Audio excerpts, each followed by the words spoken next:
नमः शिवाय। हर हर महादेव शंभू। जय माता दी मित्रों, कैसे हैं आप सब। शिव शक्तो हम चैनल पे आप लोग का हार्दिक स्वागत है। और चैनल पे यदि नए हैं तो विनम्रता से निवेदन करूंगा कि चैनल को सब्सक्राइब कर लें ताकि हमारे द्वारा बनाई हुई कोई भी वीडियो सबसे पहले आपको प्राप्त हो। वीडियो में दिखाई जाने वाली जानकारी यदि आपको अच्छी लगे तो ज़रूर चैनल को लाइक करें, शेयर करें। चैनल को जब आप सब्सक्राइब रखेंगे तो जो भी वीडियो अकस्मात ही कोई भी ज्ञान का मोती हमारे हाथ लगता है तो आप तक लाने की कोशिश होती है। तो जैसे ही वीडियो अपलोड होता है आप तक पहुंच जाता है। और चैनल पे शिव शक्तो हम पे और भी बहुत सारी ज्ञानवर्धक वीडियोस हैं, आप उनका भी लाभ प्राप्त कर सकते हैं। मित्रों, आज एक छोटी सी जानकारी लेके आपके आगे उपस्थित हुआ हूं और कोशिश करूंगा कि जिसके द्वारा लोगों को लाभ मिले। कुछ एक ऐसी बात है कि कई बार लोगों को जो हम अंदर की सच्ची बातें बताते हैं तो कई लोगों को बड़ी प्रॉब्लम हो जाती है कि भैया हम तो अच्छा अच्छा दिखा रहे थे पर ये बुरा बुरा क्यों बोल रहे हैं। लेकिन कोई अच्छा बुरा जैसा नहीं है। बात है कि कोई अगर चीज़ को आप अच्छा कर सकते हैं, एक बेटर ऑप्शन वहाँ पे आप कर सकते हैं, तो उसके बारे में बात करना बुरा नहीं है। जिससे 4 लोगों को थोड़ी सहूलियत मिल जाए या कुछ लोगों का नुकसान होने से बच जाए, तो ऐसा सच चाहे थोड़ी देर के लिए कड़वा ही लगे कि महाराज जी गलत गलत बोल रहे हो, पर क्या करें, यही तो हमारी ड्यूटी है कि सच और जिस तथ्य का एक प्रमाण है उसको लेकर के आना आपके आगे। बाद की बातें बाद में सोची जाती कि उससे फिर नुकसान होगा, लोग क्या कहेंगे, ये वो। पहली ड्यूटी है लोगों के आगे सत्य को लेकर के आना, जिससे लोगों को लाभ मिले। थोड़ी टाइम के लिए ज़रूर लगे कि भैया बड़ी कड़वी जानकारी है, लेकिन आगे चल करके जब लोगों को उसका लाभ होता है तो कहीं ना कहीं वीडियो बनाने का उद्देश्य, जानकारी को देने का उद्देश्य पूरा होता है। मित्रों, महाकुंभ लग चुका है। रोज़ कोई ना कोई कोशिश है हमारी भी कि जब तक ये महाकुंभ का पर्व चल रहा है कोई ना कोई जानकारी आप तक ऐसी अंदर की लाने की हमारी कोशिश है जो बड़े बड़े चैनल्स पे कई बार लोग नहीं दिखाते। कई बार कोई ऐसी बारीक जानकारी अंदर की होती है जो लोगों का कहीं ना कहीं उनको उस बारे में पता नहीं होता और वहाँ जा कर के फिर सोचते हैं अगर हमें पहले पता लग गया तो शायद हमें ये दिक्कत झेलनी नहीं पड़ती। जैसे कि एक और दिक्कत के बारे में आज बात कर रहे हैं कि प्रयागराज इलाहाबाद में बहुत सारे लोग जा रहे हैं महाकुंभ के लिए। ये जानकारी स्पेशली मैं उन लोगों के लिए दे रहा हूँ आज जो रेलवे से ट्रैवल कर रहे हैं, बाय ट्रेन जा रहे हैं, चाहे बॉम्बे से, दिल्ली से, बड़ी बड़ी दूसरी अदर स्टेट से। और वहाँ जा कर के कई बार क्या होता है, जब वो पहुँच जाते हैं वहाँ से जब रिटर्न आना होता है तो कई बार जो है उनकी ट्रेन छूट जाती है। तो क्या वो कारण है, क्या वो कन्फ्यूजन है, शायद आपको भी कई लोगों ने बोला होगा इस प्रॉब्लम के बारे में, लेकिन सभी लोग डिस्कस नहीं करते। लेकिन हमारी एक ड्यूटी है, मैंने जैसे कहा था कि कोई जानकारी जो जनता के हित में हो, जन कल्याण के लिए हो, तो यही वो यूट्यूब का पोर्टल है जहाँ से सब लोग उस जानकारी का लाभ उठा सकें। खाली यूट्यूब का पोर्टल जो है, सोशल मीडिया प्लेटफॉर्म जो है, वो गलत गलत चीज़ों को शेयर करने के लिए नहीं है। इसका सबसे बड़ा उपयोग है कि कोई ऐसी यूज़फुल जानकारी जो एक ही पोर्टल से बहुत सारे लोग इसका लाभ उठा सकें। तो आज कोशिश हुई है। कोई रिश्तेदार आपका भी अभी तो नियर अबाउट 7 से 10 दिन हो गए हैं महाकुंभ को लगे हुए, 13 जनवरी के बाद। लेकिन बहुत सारे लोग ये कंप्लेंट्स कर रहे हैं कि महाराज कुछ समय की वजह से या कुछ चीज़ों की वजह से हमारी ट्रेन मिस हो गई। अब जिसने ट्रेन के लिए बुकिंग भी की, पे भी किया, चाहे फर्स्ट टायर में उसकी बुकिंग थी, सेकंड में थी, 3 में थी, स्लीपर में थी, लेकिन टाइमली ट्रेन नहीं पकड़ पाए। और कई बार ऐसा होता है कि उस जगह के लिए फिर कई कई घंटों तक या कई कई बार एक एक दिन तक ही अगली ट्रेन नहीं होती। किसी ने काम पे ज़रूरी पहुंचना था तो लिमिटेड टाइम था, लेकिन कहीं ना कहीं ट्रेन छूटने की वजह से एक असहजता और प्रॉब्लम हुई। पर वो क्यों हुई, वो कन्फ्यूजन क्या है, आज उसके बारे में बात कर रहा हूँ। जितना मुझे पता है मैं उसके बारे में बात कर रहा हूँ कि होता क्या है। आप जो लोग भी प्रयागराज जा रहे हैं, जो जा चुके हैं, तो 3 रेलवे स्टेशन हैं जहाँ पर मैक्सिमम जो है वो ट्रेन्स जा रही हैं, जो संगम घाट से लेकर के, मैं वो दूरी बताऊंगा आपको कि तीनों कितनी कितनी दूर पे हैं। और केयरफुली जो भी आप टिकट्स बुक करते हैं रिटर्न की, जब जाएंगे तो आप प्रयागराज उतर ही जाएंगे, पर जिस स्टेशन पे आप गए हैं उसका भी नाम याद रखिए कि कौन से जंक्शन पे हम गए थे और कहाँ से हमारी रिटर्न है। तो अपने टिकट्स पे जो भी आप जो रिजर्वेशन करा के जिन्होंने रखी है वो ज़रूर चेक कर लें, या जो चालू में भी जाना चाहते हैं वो भी ज़रूर पता कर लें कि हमारी जो ट्रेन है वो कौन से वाले रेलवे स्टेशन से जा रही है, क्योंकि 3 हैं। ध्यान से सुनिए, और जानकारी अच्छी लगी है तो ज़रूर शेयर करिएगा, हो सकता है किसी बेचारे की ट्रेन छूटने से रह जाए। पहली वो स्टेशन है जो संगम से सबसे पास में है, जिसको संगम प्रयाग स्टेशन बोलते हैं। तो 1-2 ट्रेन हैं, जैसे संगम प्रयाग एक्सप्रेस है जो वो वहाँ तक जाती है, नहीं तो मैक्सिमम ट्रेन जो है वो वहाँ पर नहीं जा रही हैं, कुंभ करके, कि वहाँ पे रश ना हो।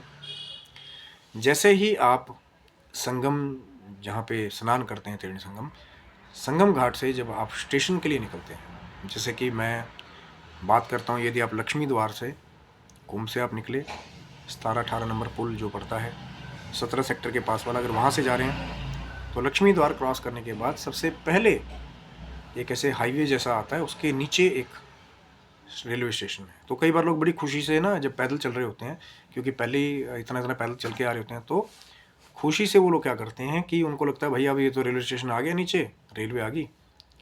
तो वो लोग जिनके पास प्रयाग जंक्शन की टिकट है वही उसमें जाएं। समझ आ गया आपको? एक स्टेशन संगम प्रयाग, संगम घाट के पास में है, लेकिन उससे मैक्सिमम ट्रेनें नहीं जा रही हैं।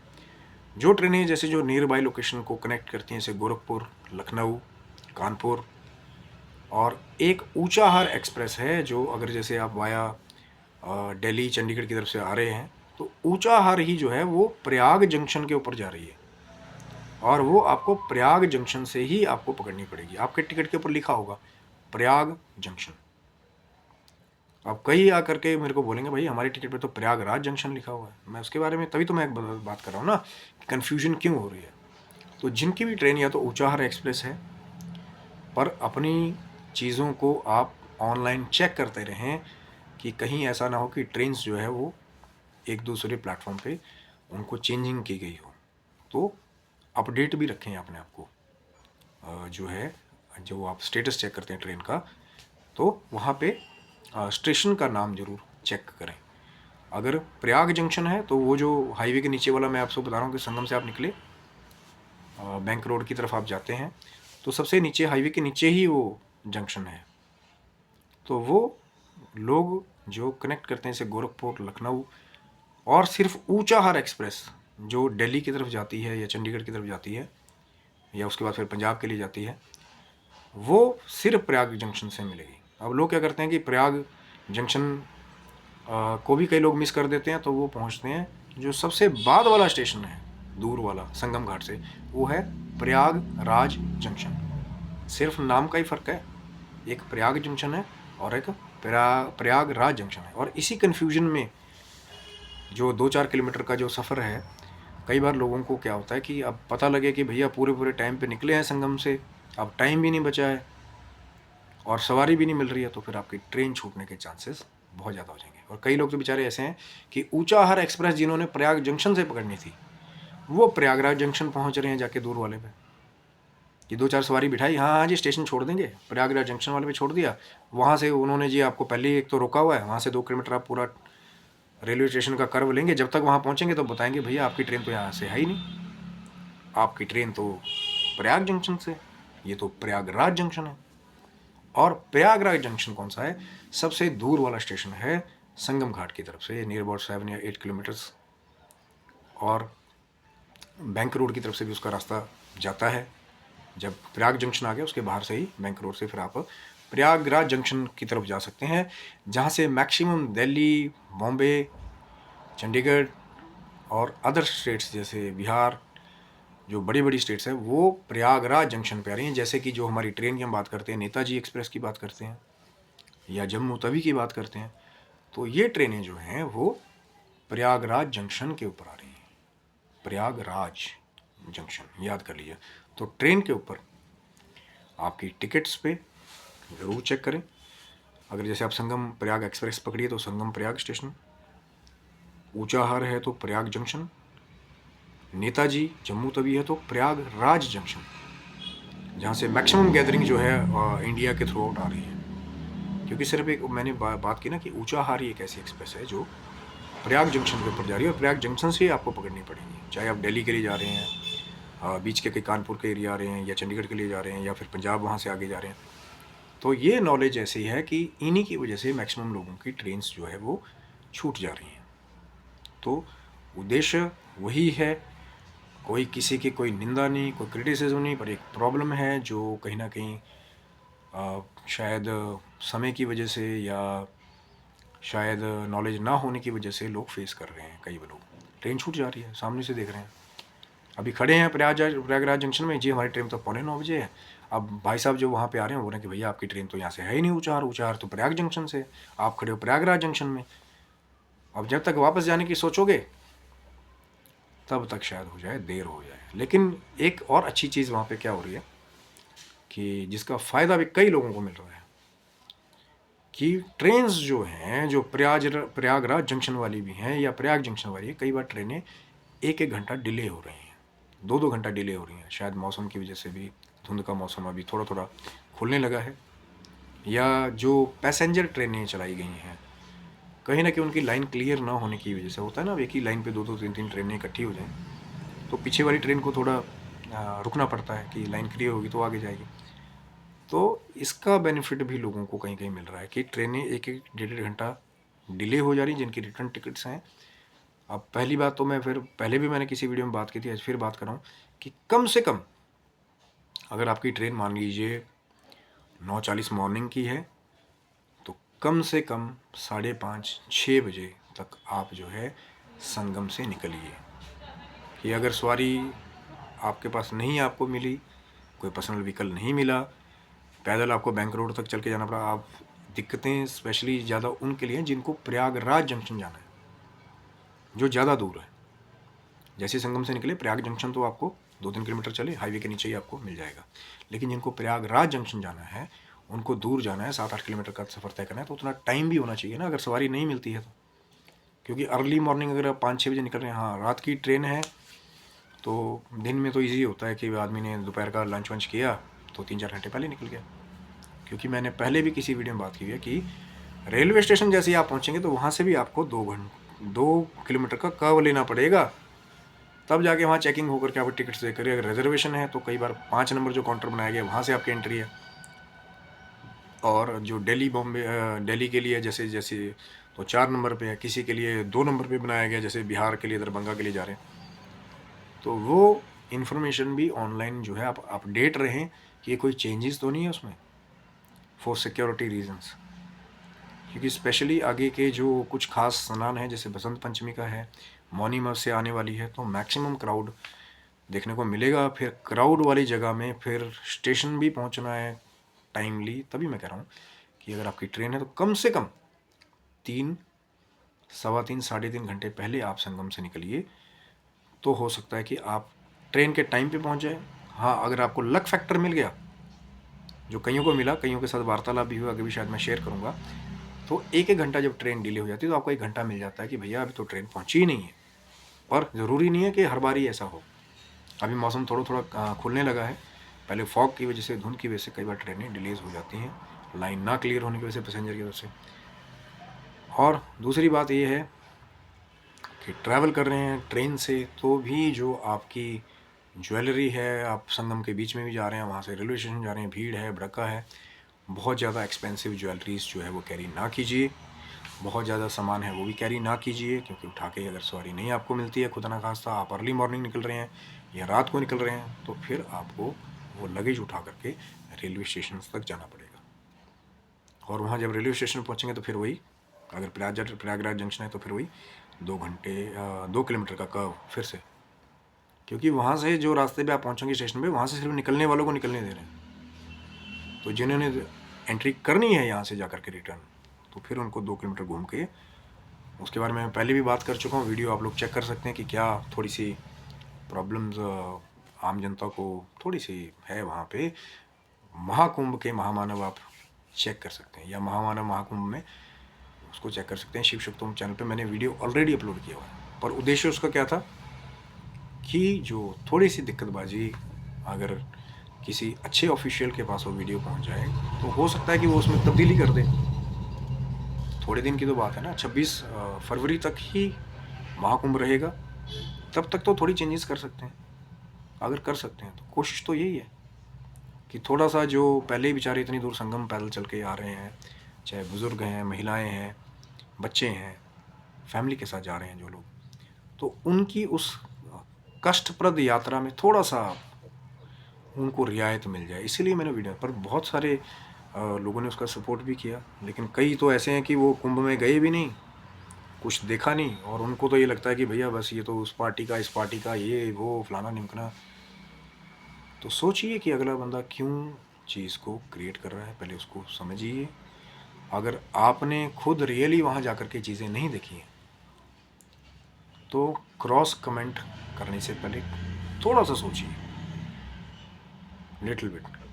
क्योंकि जिस बंदे ने वहाँ जा कर के लाइवली चीज़ें देखी हैं, आप दूसरों के बेनिफिट के लिए आपके साथ कुछ शेयर किया जा रहा है। मैं ये नहीं कह रहा हूँ कि आपको कोई ज़बरदस्ती एक वो चीज़ होगी कि भैया शेयर ही करना है, but for the sake of humanity, लोगों की बेटरमेंट के लिए, हो सकता है आप किसी की जान बचा लें। आप जान इन द सेंस कैसे कि जो बहुत ज़्यादा जो पेशेंट्स हैं, कई बार जब वो बहुत चलते हैं तो कहीं ना कहीं कईयों का बीपी बढ़ने का, बीपी लो होने के चांसेस होते हैं। हो सकता है आप किसी की जान बचा लें, तो भी एक चीज़ है। और खुद सपोज करिए, अगर आप पेरेंट्स के साथ गए हुए हैं, आपके माताजी अबव 60, 65, 70 हैं, आप उनको वहाँ सफ़र करते देख रहे हैं। अब आपके पास 5 सूट केसेस हैं, एक तो आपने उठा लिया, चलो 2 उठा लेंगे आप, लेकिन आप देख रहे हैं कि आपके माताजी जो उनको 8 से 10 किलोमीटर चलना पड़ रहा है। तो एक कोशिश ये है कि जो चीज़ें थोड़ी सी, जो सब लोग नहीं जिसके बारे में बात कर रहे हैं, अब कई लोगों का तो वो रवैया होता है कि भैया चलता है कोई बात नहीं, बहुत सारी जनता है, होता है कोई बात नहीं, होता है। अरे मेरे भाई, होता है, मैं मानता हूँ कि इतने बड़े पोर्टल पे पूरे इंडिया को रिसीव करना इजी नहीं होता, लेकिन ऐसी कोई बीमारी नहीं है जिसका एक, अगर आप सोल्यूशन निकालना चाहें, आप डेडिकेट हो जाएं तो उसका सोल्यूशन ना निकाल पाए। हो सकता है एक सब्स्टिट्यूट मार्ग, इजी कोई पिकिंग पॉइंट, गवर्नमेंट जो व्हीकल्स हैं उनकी बढ़ोतरी, या क्योंकि 26 तारीख तक ही है ये, आपको वहाँ पे 26 फरवरी को जब महाकुंभ की चीज़ें विश्राम के लिए चली जाएंगी, तो ज़रूरी नहीं है कि बाद में आपको फिर वही सब कुछ करना पड़े, स्टेट बसेस ये वो देखिए, कहना बहुत आसान होता है, ऑर्गेनाइज करना भी औखा होता है, लेकिन बाकियों की भी तो कोई ड्यूटी बनती है ना। अब बेचारा कोई ऑफिशियल है, वो कोशिश कर रहा है कि नहीं यार बेस्ट चीज़ हम दें, हो सकता है कोई अच्छा सजेशन उनको मिल जाए, हो सकता है जो वीडियो आप देख रहे हैं अगर उसकी जानकारी को शेयर कर दें तो किसी बेचारे की ट्रेन छूटने से बच जाए, हो सकता है कि जो पैदल चलने वाले थे उनको पहले आप अवेयर कर दें तो हो सकता है कि वो थोड़ी प्रेपरेशन के साथ, बैकअप के साथ वहाँ जाएं, किसी लाइफ को आप बचा लें। तो कोशिश वही है, हर बार गेम जो है वो ज़रूरी नहीं है कि अपने आप को फेमस करने की चीज़ हो। अच्छा काम करते हैं, पब्लिक का आपको प्यार मिलेगा तो ऑटोमेटिकली आदमी वैसे भी फेमस हो जाता है। लेकिन जब किसी की आशीष मिलती है कि हाँ किसी ने कुछ ऐसा डाला था जो बाकी उन्हें नहीं डाला, एक अलग कोशिश करने की कोशिश की है, कई बार नेगेटिव कमेंट्स को भी फेस करना पड़ता है, बट उद्देश्य वही है कि सत्य को सामने लाना, लोगों की बेटरमेंट के लिए छोटी सी कोशिश करना। मैं बिल्कुल यहाँ से नहीं करा कि मैं बहुत बड़ा मैंने त्याग कर दिया, या मैं जी वहाँ पे मैंने अपनी पूरी प्रॉपर्टी बेच दी, मैंने वहाँ लोगों के लिए बसें शुरू कर दी, या मैंने ये कर दिया, बिल्कुल भी नहीं। मैं खुद कह रहा हूँ कि एक छोटा सा प्रयास है, लेकिन हो सकता है कि जब आपका सपोर्ट मिले, आपकी एक शेयरिंग की वजह से हो सकता है किसी को वहाँ बेटरमेंट मिले, कोई माँ ऐसी हो, कोई बुज़ुर्ग ऐसे हों, अंकल हों, किसी के चाचा जी हों, जिनको पहले से अगर अवेयर कर दिया जाए तो वो थोड़ा सा बैकअप लेके वहाँ पे जाएं कि महाकुंभ में जा रहे हैं तो ऐसा सा मुझे मिलेगा, तो वो मेंटली प्रिपेयर हो जाए उस चीज़ के लिए। बस इतनी सी बात है। और रिक्वेस्ट वही है कि अगर जानकारी आपको अच्छी लगी हो ईमानदारी के साथ, तो आप ज़रूर लाइक करें, शेयर कर सकते हैं, चैनल को सब्सक्राइब रखेंगे। अभी तो मैंने बोला ना कि जब तक महाकुंभ चलेगा तो हमारी कोशिश है कि कुछ ना कुछ ऐसी टेक्निकल जो जानकारियाँ हैं जिससे आपको लाभ मिले वो लाने की भी हमारी कोशिश होगी। क्यों महाकुंभ लग रहा है, महाकुंभ ही क्यों इसको कह रहे हैं, 144 साल का क्या योग है, बहुत सारी चीज़ें हैं। कई लोगों ने वीडियोस डाली हैं उस पर डिटेल में बहुत कम लोग गए हैं, क्योंकि ये महाकुंभ है। 144 साल बाद ये योग बन रहा है प्रयागराज इलाहाबाद में, महाकुंभ में 2025 में। तो ये था मित्रों वीडियो ट्रेन से रिलेटेड कन्फ्यूजन के बारे में। आशा करता हूँ वीडियो आपको अच्छा लगा होगा। कोई चीज़ नहीं अच्छी लगती है तो आप बता सकते हैं, बट मर्यादा का ख्याल रखिए कि किस बारे में वीडियो बना हुआ है, किस बारे में बातचीत चल रही है, उसको विचार करके फिर आप कोई चीज़ इम्प्रूव करना चाहते हैं तो ज़रूर आप कमेंट करिए। लेकिन बच्चे माताएं कमेंट्स पढ़ती हैं तो उनका भी ख्याल रखिए, क्योंकि एक पारिवारिक मर्यादित चीज़ को शुरू करने की छोटा सा प्रयास है और कुछ नहीं। तो आप स्वस्थ रहें, मस्त रहें। भगवान शिव की, माँ जगदम्बा की कृपा आपके पूरे परिवार के ऊपर बनी रहे और सदा आप खुश रहें, मस्त रहें, स्वस्थ रहें। तब तक के लिए हर हर महादेव, जय माता दी मित्रों आप सबको।